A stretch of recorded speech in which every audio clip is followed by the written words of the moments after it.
welcome to my vlog. Ayan, gagawa nga tayo ngayon ng biko. Ayan na muna ang ating unahin at ating palangisin ang ating yan, latik yan guys, latik tawag dito yan sa ato manikuhan. Sige na din sa ato lunok. Ayan nagkalunok pa si Lisa. Ganyan tayo gumawa ng biko. Pwede naman direct. Kaya hindi pa ako nagluto ng ganun direct.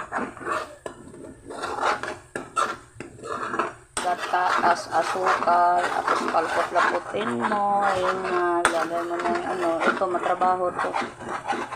Pero mas masarap naman ito kaysa doon.